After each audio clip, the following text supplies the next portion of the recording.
White cop's frame. Black woman. Unaware. She's a CIA agent. The truth explodes in court. They thought she was just another black woman until they flashed the red and blue lights and laid hands on the one person they never should have touched.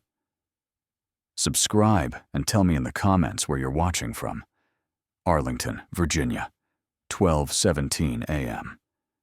The sky was veiled in mist, and the dull glow of street lamps cast a yellow hue onto the deserted streets like a forgotten stage.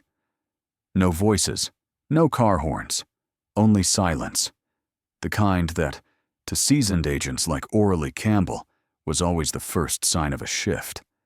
She sat behind the wheel of a black Cadillac Escalade, Virginia plates, the engine humming so quietly it was nearly silent.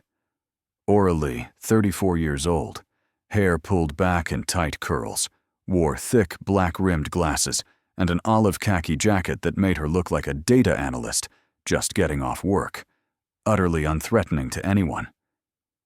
But behind that unassuming appearance lay a resume most police officers had never even imagined. Over a decade of covert operations in Turkey, Kenya, and Iraq, once commanding a hostage rescue mission on the Pakistan border. And tonight, she was returning from the final debrief of an 8-month assignment as an internal security advisor. The SUV glided smoothly down the asphalt, past familiar storefronts she had memorized as part of her covert routine. At the 5th intersection, where a dusty stop sign flickered under a faulty light, Orally came to a full stop. 3 seconds precisely, long enough for any traffic camera to confirm legality. Her dashcam captured the moment, too, just like every day. For her, that camera wasn't just insurance. It was a silent witness for when the truth was buried. But only 40 seconds later, the atmosphere shifted. Red and blue lights exploded in her rearview mirror, flashing like a nightmare breathing behind her. The shriek of a police siren tore through the night. She didn't need to look to know something was wrong. Orally kept both hands on the wheel. Every movement was calculated. No sudden motions, no alarm. She turned off the engine, rolled the window down exactly 1/3, and kept her eyes fixed straight ahead. She knew the law.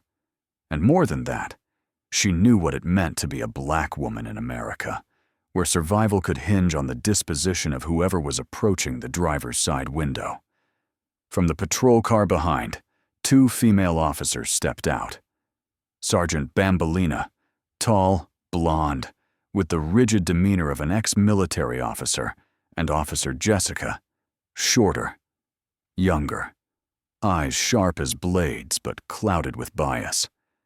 Bambolina approached first, flashlight pointed directly at Orally's face, as if interrogating a suspect rather than conducting a routine stop. Jessica lingered at an angle behind, her hand already resting on the grip of her Glock 22, a standard-issue semi-automatic pistol. But in that moment, it carried the weight of history. "Roll your window down," Bambolina said, voice icy, laced with challenge. Orally complied, her gaze unshaken. "I came to a full legal stop," she said, her tone calm, unnervingly calm. "May I ask why I'm being pulled over?" Bambolina squinted, then smirked, lips curling in a condescending half-smile. "You ran a stop sign. Minor offense. But let's be thorough tonight, shall we?" A seemingly harmless comment, but to Orally Campbell, it marked the beginning of a series of missteps that these 2 officers would come to regret for the rest of their careers, and beyond. Because tonight, they had crossed the final line of borrowed authority and stood face to face with a woman who was anything but ordinary. When the streetlight illuminated Orally Campbell's deep brown skin, the behavior of the 2 female officers began to take on an uneasy tone, a subtle dissonance, the kind anyone with intelligence experience like hers could detect instantly. There were no standard reminders, no reiterated legal justifications, just an oppressive use of power and cold, unnecessary force. Sergeant Bombolina ordered Orali out of the vehicle. "Open the trunk so we can search it," she commanded, without producing any search warrant as required by Virginia state law. The troubling part: warrantless vehicle searches in Arlington make up only 11% of traffic stops. Yet among those, 78% involve black individuals. Orally furrowed her brow and shook her head slightly. "I don't consent without a valid warrant. I know my rights." Her voice wasn't raised, wasn't angry, but carried the edge of steel forged from years of quiet combat. Jessica, the younger officer, but no less dangerous, stepped forward with eyes blazing with suspicion. "I smell something strange in your car. We have the right to search in an emergency." That excuse, a strange smell, is one of the most overused pretexts in personal rights violations across the U.S., especially against minority communities. Vague, unverifiable, and a gateway to abuse. And tonight, it was used blatantly. When Orally reached toward her chest, where her mini camera was clipped, Jessica shouted, "Hands where I can see them! You're resisting!" And before Orally could explain, Jessica's Glock was unholstered, not fully drawn, but a threat. A wordless warning that everyone understood. Bombolina moved to the rear of the vehicle with rehearsed precision and opened the trunk without waiting for consent. Less than 10 seconds later, a sharp "aha" cut through the night. "What do we have here?" she said, holding up an old black fabric bag, unsealed, containing a fine white powder in a foggy plastic pouch.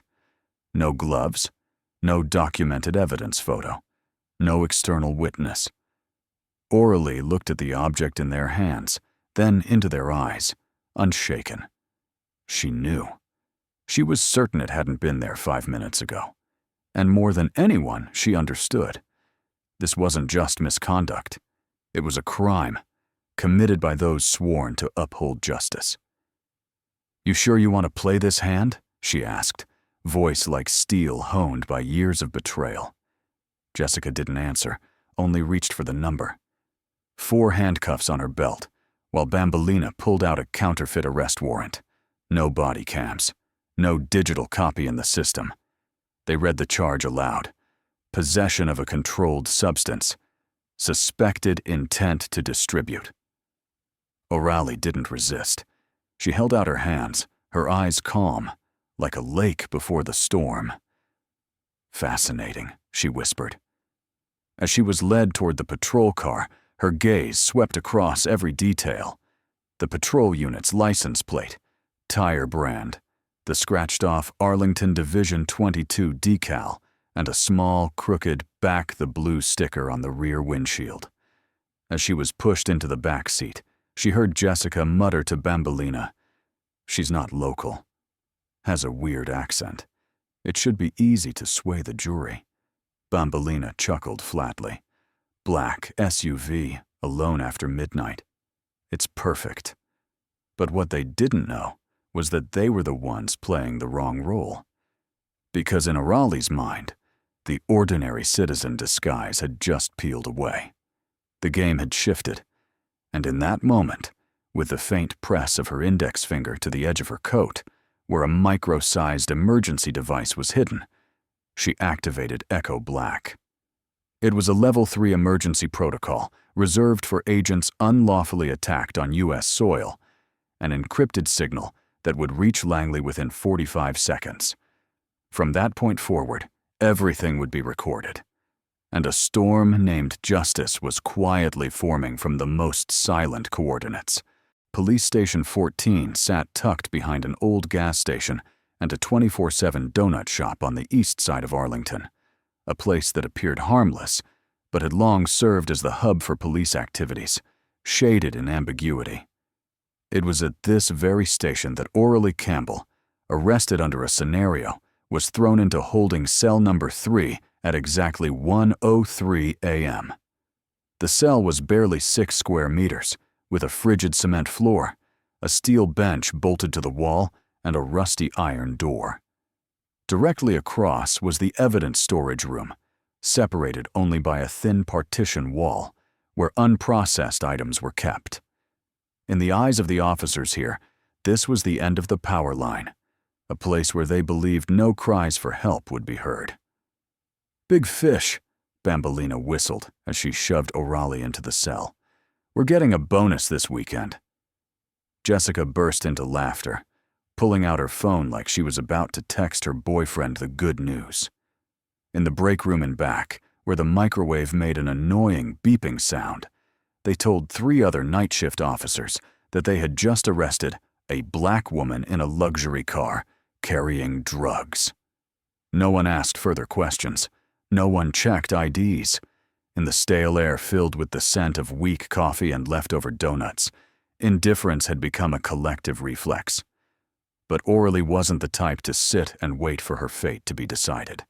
She had been truly detained before, in Eastern Europe, psychologically tortured in some of the world's most notorious black site interrogation centers. And she had survived. Cell number 3 was, to her, just another equation to solve. The moment the iron door clanged shut behind her, Aurelie moved to the bench, sat down, and began to observe. The only camera in the room was mounted in the top left corner of the ceiling. It took her only a few seconds to notice. The lens pointed slightly toward the floor, covered in dust. A dead camera. She adjusted her posture to shield herself, then deftly reached for the hem of her jacket, where a loose thread seemed to dangle by accident. That thread, in truth, was the casing for a micro-sized CIA transmitter embedded with an encrypted location beacon, smaller than a bean, but powerful enough to cut through 2 layers of concrete and the station's roof antenna. She slipped it into the crack between the steel wall and the tile floor, placing it precisely where she'd been trained. When the device touched metal, a small red light blinked once inside. The Echo Black code had been transmitted. 9 minutes. That was the time Langley's Eastern CIA headquarters needed to receive the signal, pinpoint her location, and alert the Tactical Response Division. Every second after that was a countdown to retaliation. But she wasn't just going to wait. In intelligence operations, information strikes always precede physical ones. O'Reilly decided to begin cracking the station's facade, starting with the most impressionable piece. The youngest human, Dante Dixon, 25, a fresh graduate from the Virginia State Police Academy, was working his first night shift in the detention area. His eyes were bright, but he lacked experience. When he brought her a late-night tray, a dry sandwich and a cup of water, Aurelie opened with a soft remark. "You don't have to try to make me feel guilty. I'm okay." Dante flinched slightly. "You're not reacting," he stammered. "Most people scream, resist." O'Reilly looked him directly in the eyes, her voice unnervingly calm. "I don't need to scream. The truth will speak for me. When the time is right." That sentence, short, simple, pierced through the mental armor Dante had been wearing. Because deep down, he too sensed something wrong with this arrest. No warrant to search the car, no body cam footage, no witnesses. And that fabric bag? He hadn't seen it listed in the evidence log, which still hadn't been entered into the system. Aurelie didn't smile. She just looked at him, as if daring Dante to confront himself. And the moment he turned away, his expression had already changed. He slumped into his chair in front of the computer screen, pulled up the report for the most recent arrest. His eyes turned pensive. Aurelie had planted the first seed. And sometimes, to bring down an entire system, all it takes is getting one person to ask the right question at the moment. Silence feels safest. Dante Dixon was not like the seasoned officers around him. At 25, brown-skinned, 6'0", a graduate of the Virginia State Police Academy with a 3.8 GPA and a final thesis titled, "The Line Between Protection and Oppression, Policing in the Era of Racial Injustice." He had once dreamed of changing the system from within when he applied to the Arlington Police Department. But just 3 months into night shifts, that dream had begun to erode under the weight of harsh reality. That night, when he stepped into the records room at 1:30 a.m., he had no idea he was about to face a decision that would alter his entire career and his purpose. The desk was cold, and the fluorescent light flickered in waves. He typed in the case number for the latest arrest. Suspect name, Orally Campbell. The data loaded slowly. Listed reason: suspicious behavior, nervous demeanor, strange smell in vehicle. Voluntarily consented to search. He frowned.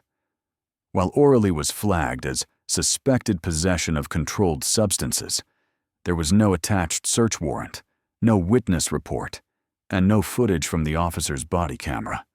Even more suspicious was the note, voluntarily consented to vehicle search, which directly contradicted the calm, even defiant, demeanor Orally had shown in the holding cell, something he had witnessed himself. Dante glanced over at the previous records of Bambolina and Jessica, names known for being efficient within the unit, frequently appearing on the department's monthly performance board.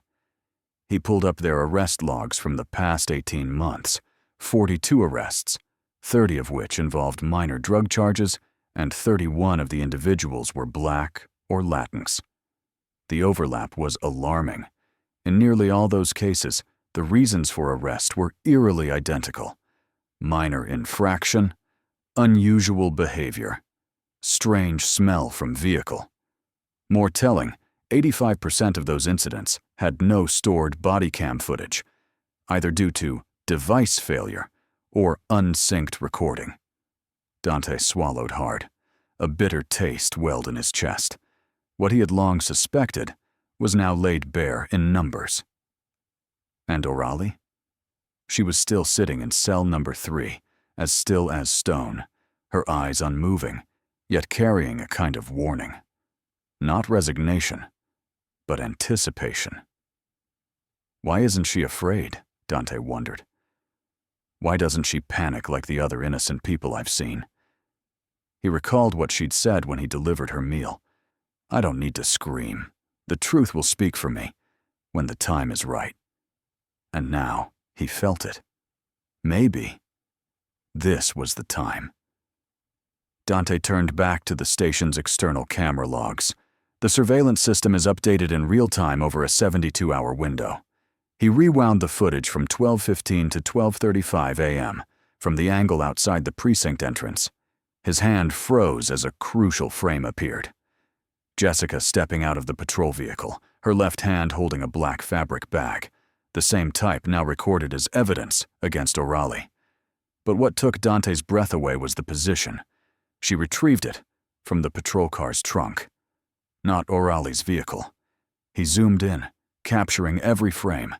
His heart pounded like a war drum. This was no longer suspicion. This was truth. Truth that needed no microphone, no sworn testimony, just eyes willing to see it. Dante stood abruptly, his hands trembling, but this time, not from fear. He opened the secure internal email inbox, a system rarely used except for emergencies or whistleblower alerts. The subject line: urgent. Suspected evidence tampering. Requesting review. The message was brief, attached with the video file. My name is Dante Dixon. I work at Station 14, Arlington. I believe a piece of evidence was planted in the arrest of citizen Orally Campbell. Attached is the clip. Please investigate. He hit send. The green dot turned gray. 112 kilometers away, at the CIA's Eastern Operations Headquarters in Langley, the Echo Black signal, triple-layer encrypted, was transmitted through a secure channel directly to the Northeastern U.S. CIA Coordination Center in Langley at 1:14 a.m. The system's priority data radar auto-scanned and flashed a red alert on the main screen. Agent code: Orally CMP. Signal priority. 2. Field risk: domestic law enforcement interference. Lena Price, 48, a senior coordinator with nearly 2 decades of experience in handling domestic crisis response, received the alert within 45 seconds. One glance at the summary: agent illegally detained, suspected evidence fabrication, and she knew this was not a case for standard procedure. An internal call was routed swiftly to the command room. From the other end, the operations executive director emphasized, priority level 2. Racial element involved, high media risk.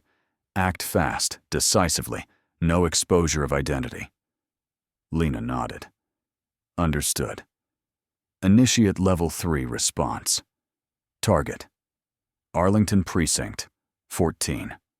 Less than 7 minutes later, in the headquarters underground level, a rapid response team was assembled. It included 4 tactical agents specialized in internal corruption cases, 2 intelligence attorneys, and 1 cyber technician. They boarded a matte gray sedan, no plates, no GPS, and headed straight for South Arlington. En route, the technician, Cody, used a handheld device to breach Precinct 14's police network via satellite relay. The linear encryption bypass tool allowed him to penetrate 3 layers of internal firewalls and extract access logs from the past 18 months. Data flooded the screen quickly. 67 arrests carried out by officers Jessica Holton and Bambolina Meeks. Cody frowned as the AI flagged 49 of those as black individuals and noted that in 58 cases, the same phrases repeated: nervous behavior, voluntary search consent, suspicious odor. Not a single instance documented a suspect refusing a search. "What's the statistical profile?" Lena asked through her headset. "No need for stats. The numbers reek," Cody replied. "This system's been used to legitimize abuse of power." "Do we have someone on the inside?" Lena followed up, her voice low. Cody typed a few keys. A strange IP address appeared. It had sent an internal whistleblower message with a video clip at 1:27 a.m. Username: DDIXON. New guy: Dante Dixon, Cody read aloud. The account has been active since May. Clean record. Night shift patrol. Lena paused a few seconds, then nodded. Good. He's the key link. She activated her private mic to the team. Counter-strike protocol. Inside out. Build the case. Start from the system. Activate federal evidence coordination. Prepare official raid narrative. Each person in the vehicle began to assume a role. One disguised as an internal affairs officer. Another, a state legal consultant. The entire scenario was drafted in under 15 minutes. Judicial summons prepared. Electronic signatures approved from Langley HG. They weren't coming to investigate. They were coming to purge a rotting cell. Meanwhile, at Precinct 14, Aurelie still sat quietly in holding cell number 3.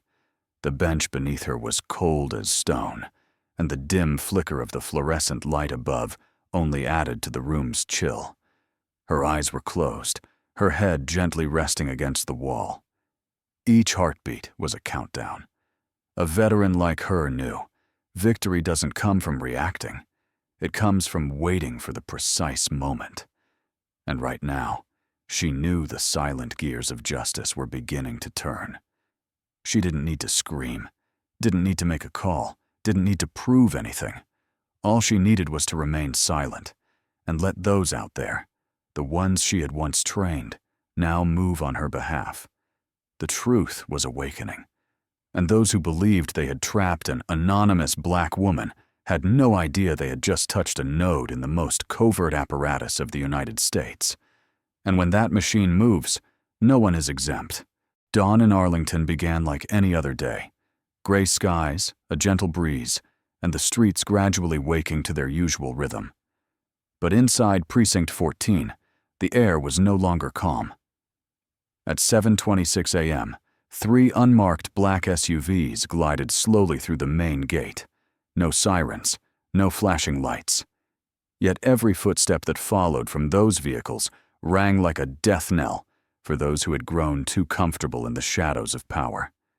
Dante Dixon was preparing his first cup of morning coffee when his hands trembled at the sight of the woman walking through the glass doors. Lena Price, senior CIA operative, famously known for leading the 2017 task force that dismantled a corrupt police ring in Memphis, now stood in the Arlington precinct lobby, flanked by 2 FBI agents in bulletproof vests, golden badges hanging from their necks, eyes showing no patience for delay. "We're with the Federal Investigative Task Force," Lena said, producing a search warrant signed by the Supreme Court of the District of Columbia. "We are requesting access to all internal records, detention rooms, security footage, and administrative databases from the past 24 months. Immediately." Night shift supervisor, Lieutenant Hartle, fumbled his radio, nearly dropping it. He stammered incoherently before realizing he had no choice. This warrant didn't come from the state. It was federal. Any obstruction could be charged as interference with a federal officer. Within less than 12 minutes, the entire system was unlocked for the task force. The server lit up as data was extracted and backed up. Cody, the cybersecurity technician, began combing through access logs. He traced the timeline of Orley's arrest, cross-referencing security footage and officer statements. By 8:02 a.m., they uncovered the first recording that sent a chill through the entire command room. In an audio file pulled from the patrol vehicle's interior mic, Jessica Holton's voice sneered, "She just looks like trouble. Just toss the bag in. They'll believe it. Black. Nice car. No other proof needed." Agent Price tightened her headset, her eyes sharpening like blades. "Revoke both officers' access. Immediately." Cody nodded. "Their reports are inconsistent, and the evidence, no registration before the report. This is clear evidence of tampering." The files were instantly forwarded to the U.S. Attorney's Office for the Eastern District of Virginia. Within 30 minutes, detainment warrants were approved. Officers Jessica Holton and Bambolina Meeks were summoned for an internal investigation and placed on immediate suspension. At 8:46 a.m., a plainclothes agent wearing a discreet earpiece stepped into the detention hallway, where Orley still sat motionless in holding cell number 3. He opened the door quietly, making no sound as it swung. His voice was calm, just above a whisper. "Ms. Orley Campbell, you're free to go. Come with me." Orley said nothing. She stood up, composed, as if she had always known this moment would arrive. As she walked down the narrow corridor, the dim ceiling light reflected off her serene face, while the 2 women who had framed her now stood cuffed at the far end of the hallway, pressed against the wall. Jessica had gone pale, trembling, avoiding Orley's gaze. Bambolina tried to hold her posture, but her eyes were red and wet. Neither of them had expected, and likely never believed, that the woman they'd pegged as a weekend target would be the one to unravel the very network of corruption they had built over the years. Dante stood near the records room doorway, silent. But as O'Reilly passed, their eyes met for a single second, long enough for him to understand. Every word she had spoken, every silence she had kept, had all been part of a counteroffensive planned far in advance. In that moment, the hierarchy reversed completely. The one who had been dismissed, humiliated, and silenced was now the key witness. The crucial link exposed a system that believed itself untouchable. Justice was no longer a distant ideal. It now had a face, a name, and it was walking out of that cell, boldly in broad daylight. The interrogation room at the Arlington Police Department had long been a place where the accused sat in silence to hear their judgment. But today, it had become the very spot where 2 former judges, Jessica Holton and Bambolina Meeks, were, for the first time, face to face with the truth.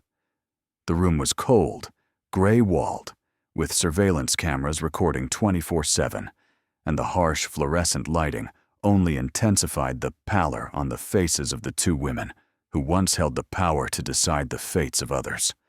They no longer wore uniforms, no more badges pinned to their chests, just two suspects seated across from one of the most powerful women in counterintelligence. Agent Lena Price, slender build, hair neatly tied back, eyes devoid of emotion.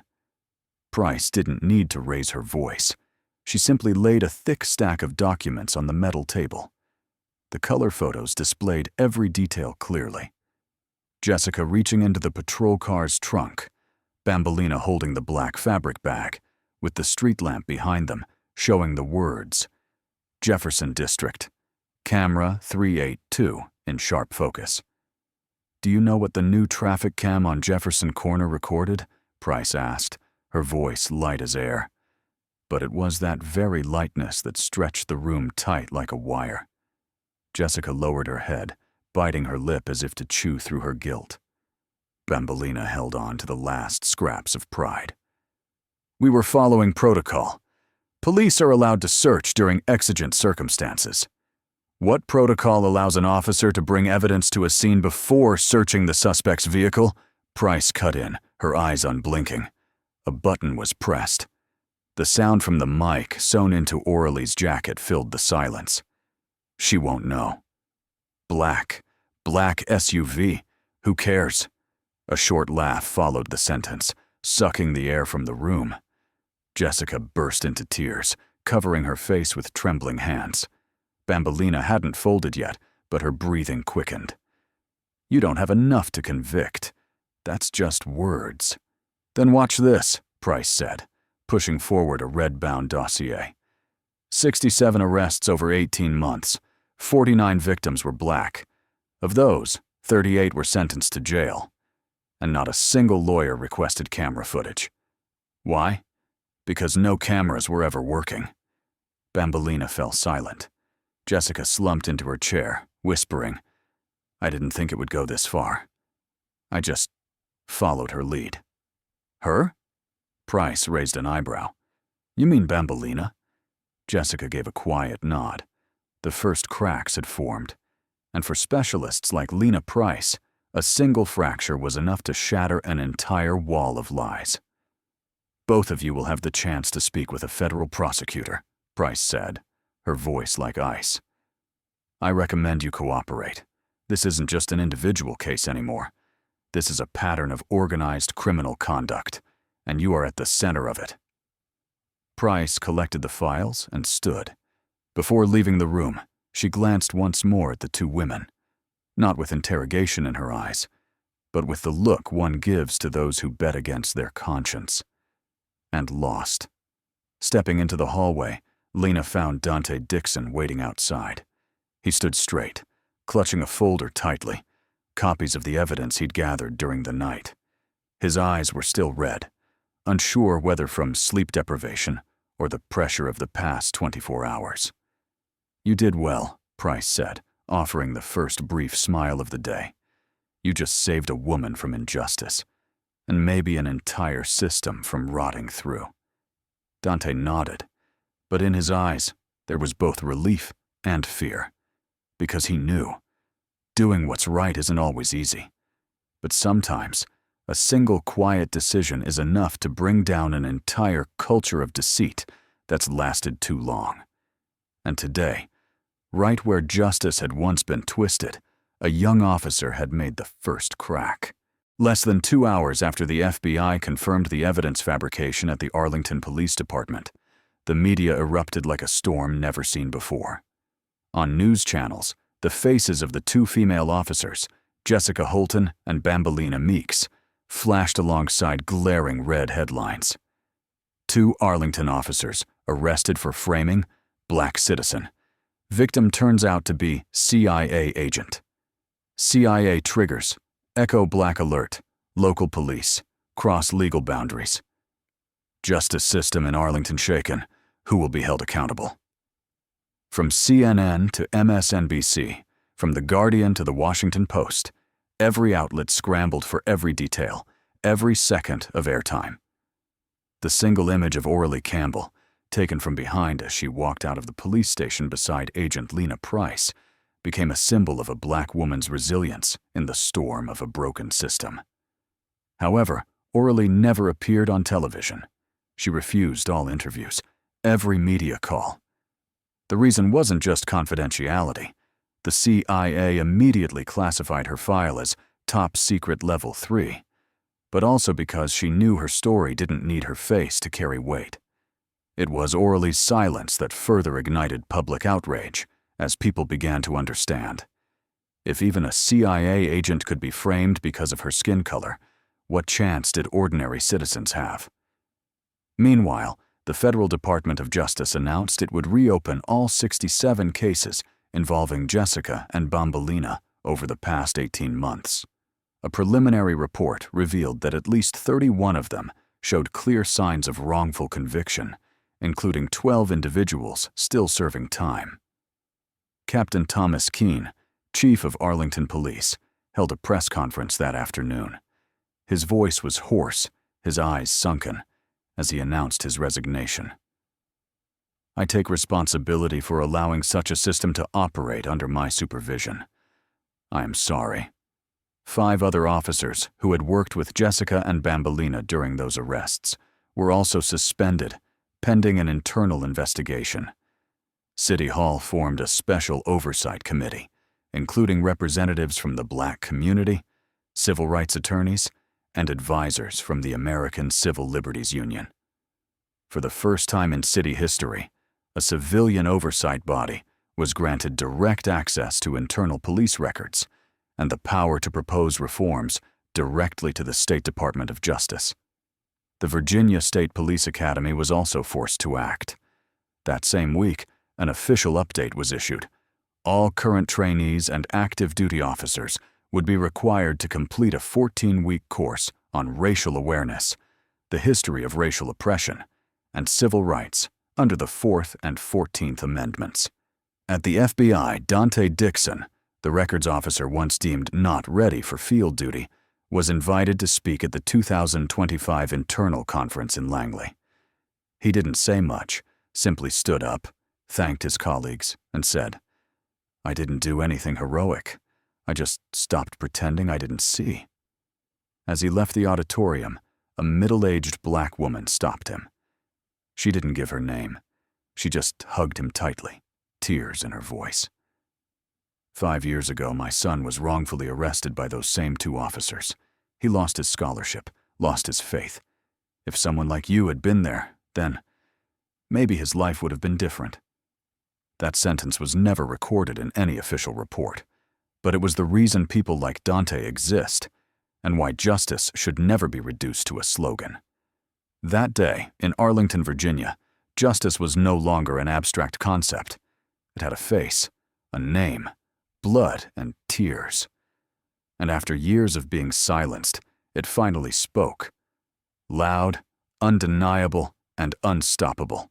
1 week after the entire justice system in Arlington was shaken by a wave of investigations and revelations, no one could have predicted that the most important meeting would take place in a small cafe tucked away in the suburbs of Falls Church, Virginia.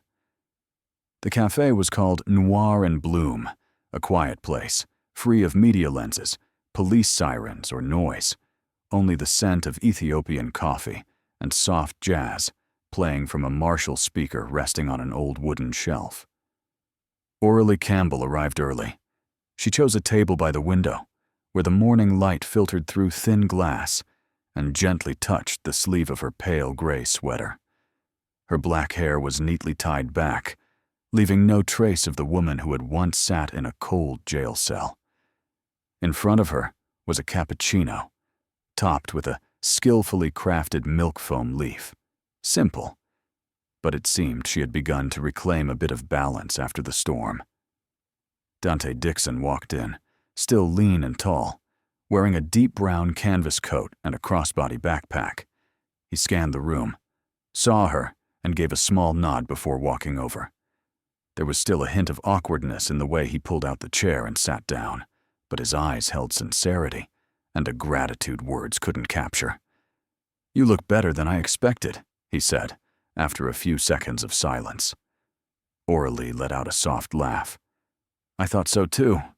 After everything, I figured I'd need a therapist before I could handle coffee again. Dante looked down, turning the empty ceramic cup slowly in his hands. Then he blurted out, "Weren't you scared?" "Back then, when they arrested you, when you realized they were setting you up." Orally raised her eyes, her gaze steady. No defensiveness, no attempt to soothe. "Of course I was. But fear doesn't mean silence. Everyone's afraid. The question is, what do we do when we're afraid?" Dante nodded slowly. He looked down at the table, voice low. "I almost deleted that email, the night I sent the evidence. I thought, no one's going to believe me. I'm just the guy who files reports. And then I thought, if I stay quiet, how am I any different from them?" Aurélie placed her hand on the table, not cold like steel, but a real hand, with veins, lines, and the weight of someone who had stared down the worst. If all of us are too scared to act, then who's going to change what's wrong? They fell silent, not because there was nothing left to say, but because, in that moment, too much was already being said through their eyes, their breathing, and the cooling cups of coffee. Outside the window, a gentle wind spun yellow leaves down onto the dew-wet pavement. No sirens, no warrants, just two people who had seen the underbelly of power and knew how not to bow before it. "I don't think I changed anything," Dante said, eyes turning toward the window, where a young black boy was riding a bike along the sidewalk. "I'm just a low-ranking cop. They could replace me with a dozen others." Aurélie smiled, not with pride, just quiet understanding. You don't have to change the whole world. You just have to change that one moment, then the next, and the one after that. That sentence hung in the air like a slow, deep melody. It didn't erase the scars. It didn't cleanse the years of injustice. But it was enough for two people, one who had been crushed by the system and one who had witnessed its corruption, to sit across from each other and understand. Change doesn't begin with grand speeches. It begins the moment someone chooses not to look away. And in that small, unnoticed cafe, two people shook hands in silence, not as hero and survivor, but as fellow witnesses, ready for whatever would come next. Less than 2 hours after the FBI confirmed the evidence fabrication at the Arlington Police Department, the media erupted like a storm never seen before. On news channels, the faces of the two female officers, Jessica Holton and Bambolina Meeks, flashed alongside glaring red headlines. Two Arlington officers arrested for framing, black citizen. Victim turns out to be CIA agent. CIA triggers, echo black alert, local police, cross legal boundaries. Justice system in Arlington shaken. Who will be held accountable? From CNN to MSNBC, from The Guardian to The Washington Post, every outlet scrambled for every detail, every second of airtime. The single image of Aurélie Campbell, taken from behind as she walked out of the police station beside Agent Lena Price, became a symbol of a black woman's resilience in the storm of a broken system.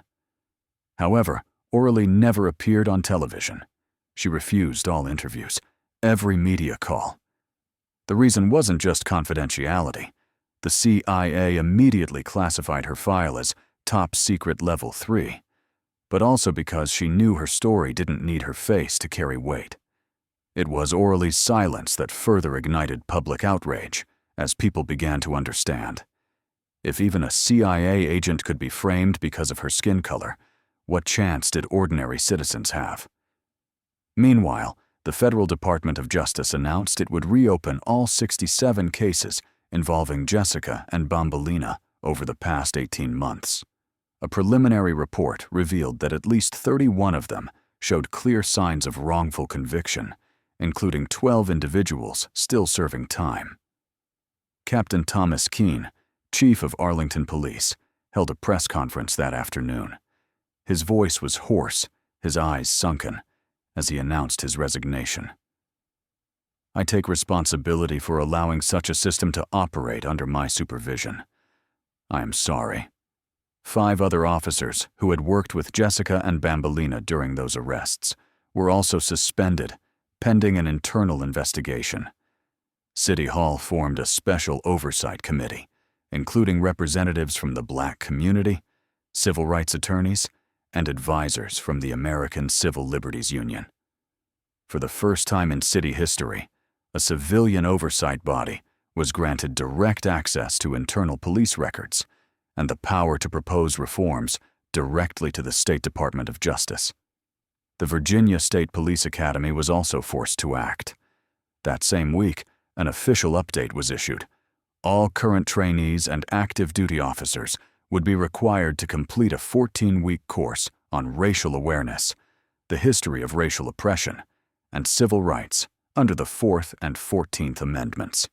At the FBI, Dante Dixon, the records officer once deemed not ready for field duty, was invited to speak at the 2025 internal conference in Langley. He didn't say much, simply stood up, thanked his colleagues, and said, "I didn't do anything heroic. I just stopped pretending I didn't see." As he left the auditorium, a middle-aged black woman stopped him. She didn't give her name. She just hugged him tightly, tears in her voice. 5 years ago, my son was wrongfully arrested by those same 2 officers. He lost his scholarship, lost his faith. If someone like you had been there, then maybe his life would have been different.